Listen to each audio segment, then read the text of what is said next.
back today, and you can see my choice of car, Knight Rider.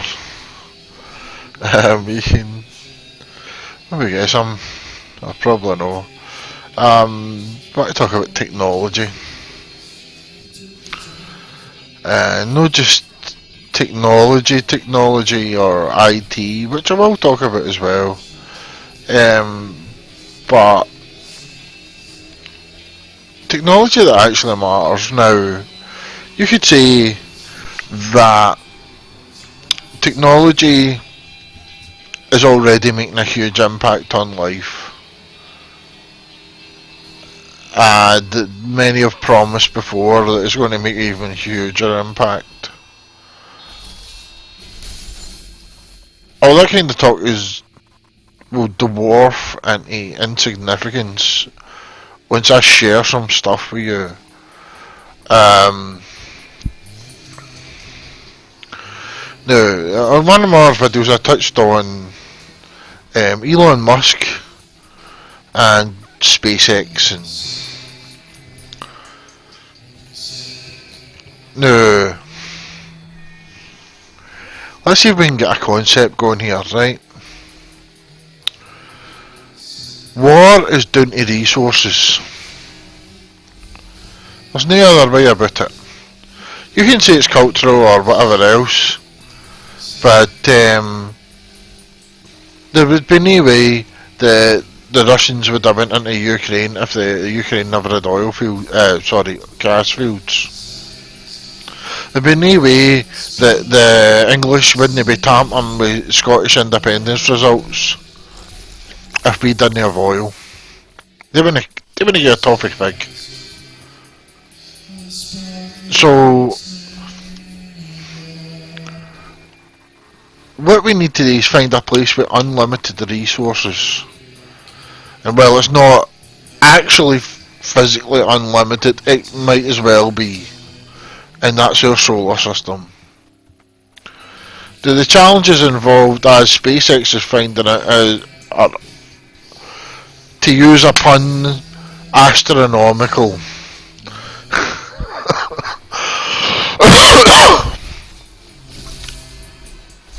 The challenges involved are mind-boggling. But you can't just sit back and let the world burn. And it burns with war. To put it in a poetical sense, the world is burning with war. Now, we've saw this ramp up since the Second World War. And it was today with Americans and Bush Senior and Halliburton. He was in cahoots with Halliburton and dragged the UK into it, and we in Scotland hated the Middle East war. And I don't care if they try and cut it up into smaller wars, that's nonsense. Just because it was a campaign doesn't mean it was a separate war. It was a Middle East war, 20 year long. And Obama was actually the one to flip and finish it. Finally. Get off his bum and do something.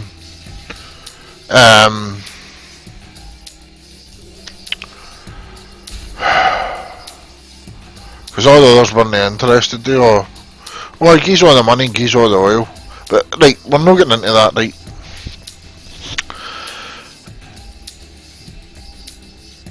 There's an interesting attitude that politicians have, and that's one of serving their country. Now, it's not in the way that we would imagine serving your country like a soldier does. For politicians, it's one about protecting what they believe about their own country and why they're loyal to it. Now, that sounds similar to a soldier, but really the way that they do it isn't. They do it in a snide kind of... I mean, I'm quite lucky.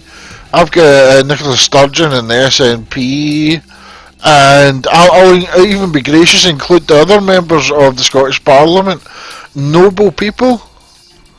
And Holyrood is a noble place. But the general consensus is that many politicians are doing it through a sense of pride, ego, and they're trying to achieve something for their people that they'll be remembered for, and that'll just be getting more resources, making things cheaper, giving the people more stuff. Oh, I'll get remembered for that. Well, all this becomes a moot point if we can get our resources from intersolar bodies, right? Not interstellar, because stellar means star, okay? And we can have intersolar worlds. Intersolar being like, it's even we're saying a world, we could be referring to a moon. There's some pretty big moons out there. And how would we do that? Well, we would need to start mining. And we would need to be able to get access to all that mind-boggling amount of resources. It is really staggering. There is a layer, I believe this is correct, right, of gas that could fit thousands and thousands of Earths, and this is in Jupiter or Saturn or both. You could just suck all that natural gas up into a mining vessel and transport that back to Earth and just leave the vessel in orbit, right, and make it massive, right? Leave it in orbit, and then every so often it puts down its, obviously I don't know what the technology would be, it'd be some sort of tube or straw, I don't know, right? There would have to be some delivery method where it could fill up huge tanks, and I just had an idea right there now.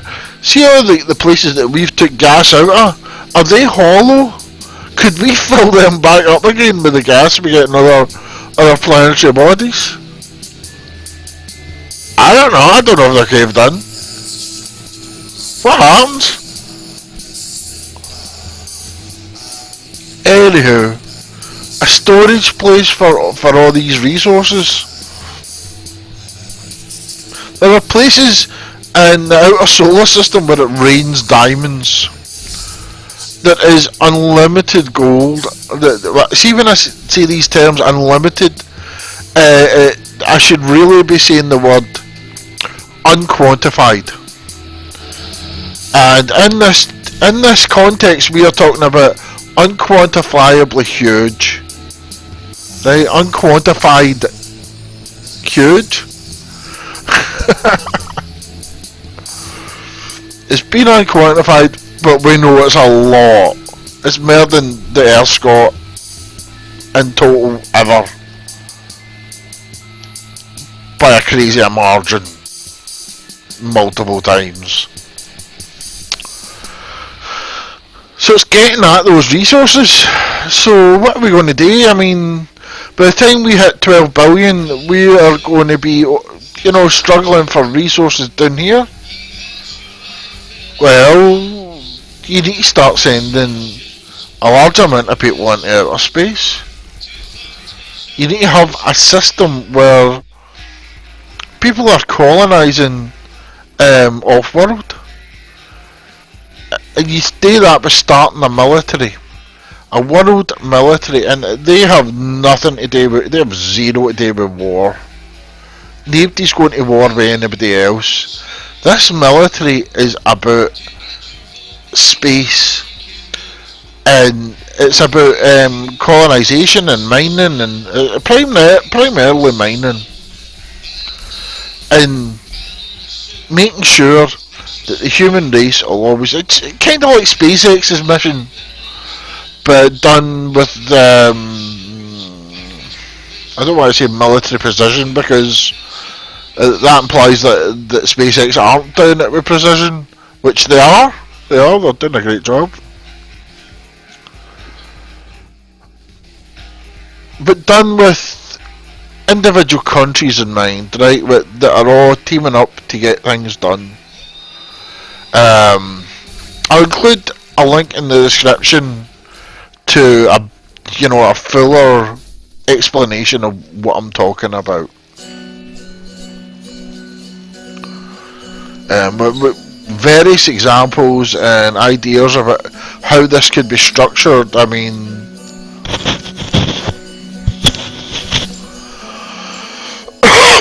excuse me.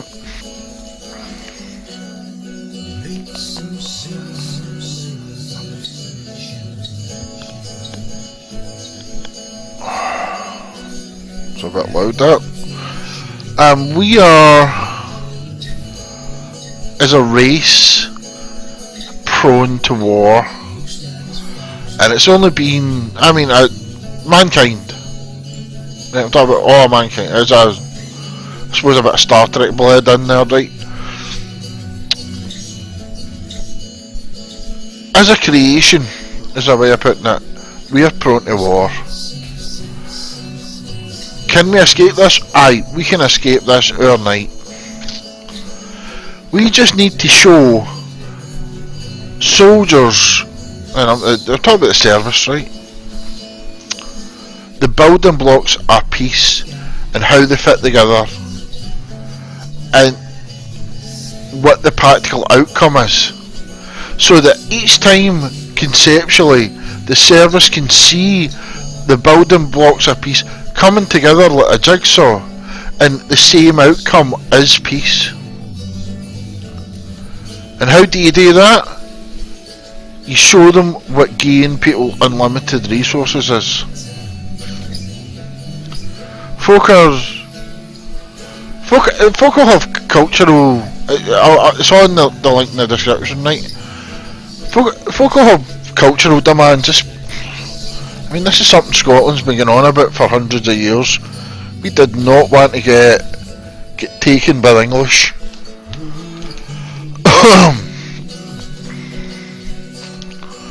And we're quite happy being Scottish. Thanks very much.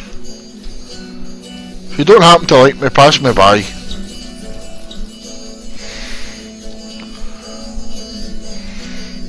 So, countries can have their own cultural beliefs and their own political beliefs about who they are, and politicians will still go on to represent that. But you would need a system in where you wouldn't have to threaten war to make somebody else afraid, right? Now, if you can somehow nudge them away from their goals, then that'll be enough. You don't have to overstate your point by saying, I'm going to burn the house down. You can say, right, well, I'm going to nudge you away from... Say there was a project, right? Again, link in the description to how this really works. My thinking on how this would really work, right? Say there was a World Council, and the World Council hands out projects to who they think is the best likely candidate to countries, right? Who's the best likely candidate to bring back the most resources for the planet? When a country brings back a resource, they get the lion's share of it, and everybody gets a share of it, right? Everybody goes, right, well, aye, right?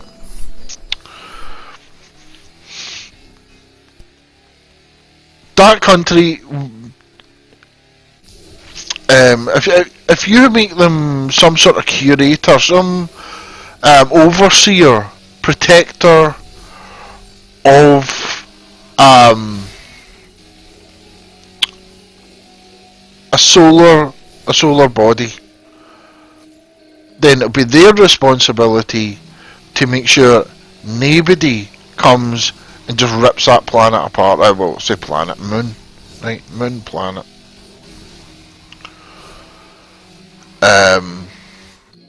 It's also their privilege that they can take as much as they want for it.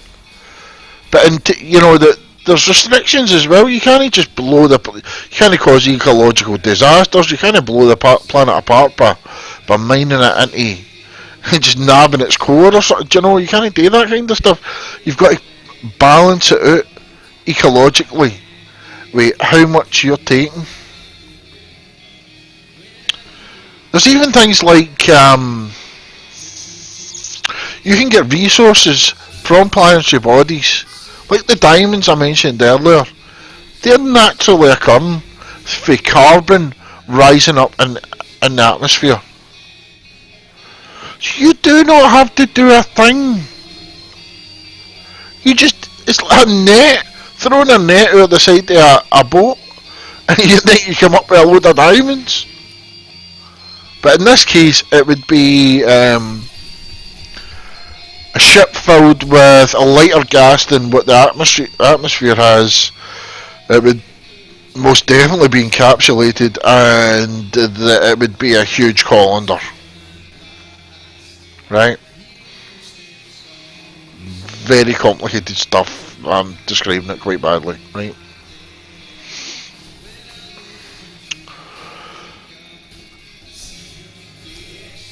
Oh, I didn't get to the other parts of technology. I can hear our time is almost up. I'll maybe do a second video.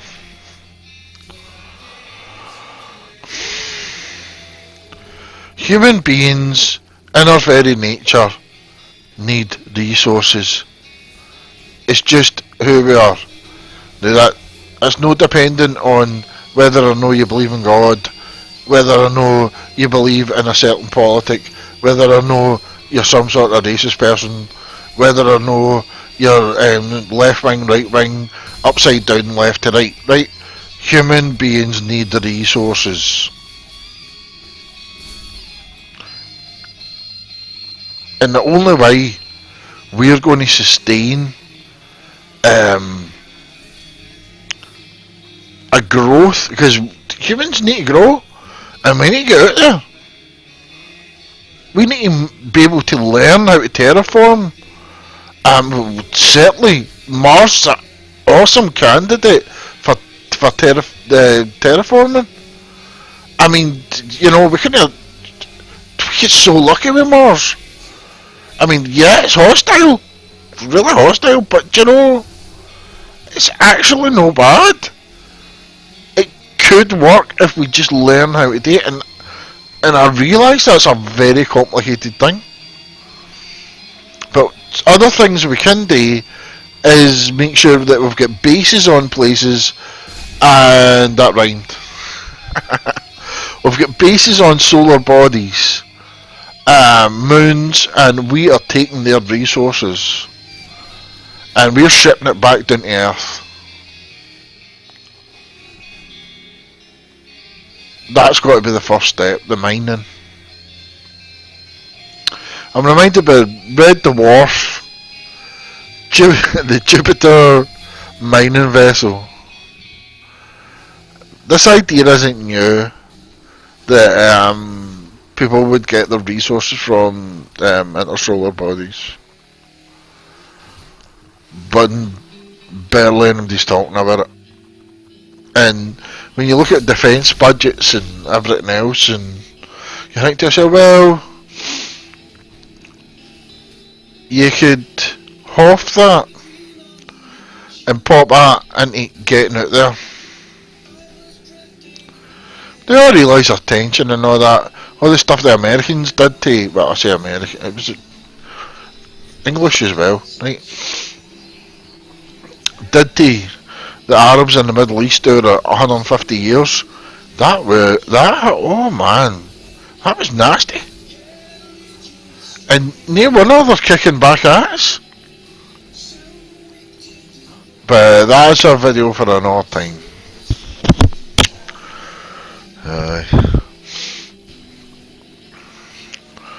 We need to get out there, grab this resource and show everybody that it can be done. That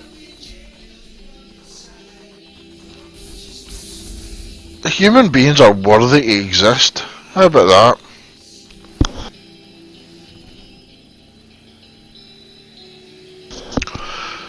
If we stay stayed on our own wee rock and died on our own wee rock, fighting our own wee rock, then aye, maybe we weren't worth it.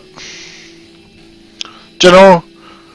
Even God said he repented making man. Do you know what I mean? Maybe we weren't worth it. But if we get out there and do something noble and do something righteous and do something sensible, I mean, it is completely a doofus move to stay on this rock and keep fighting about resources.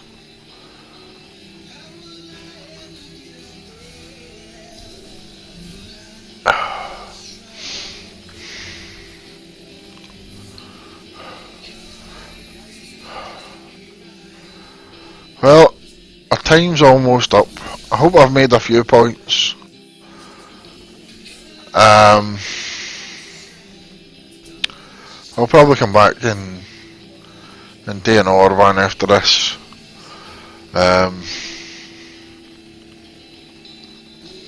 See how this went. Right, well, have a good day, whoever you are. Despite my resentment for English politics and English imposing their culture upon me, even if you're English, I wish you well. Be happy this day, sincerely. And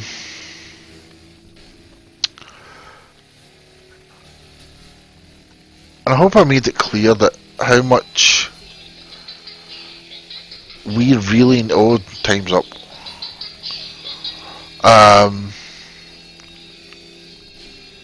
We need to be worthy of our existence by getting off the rock.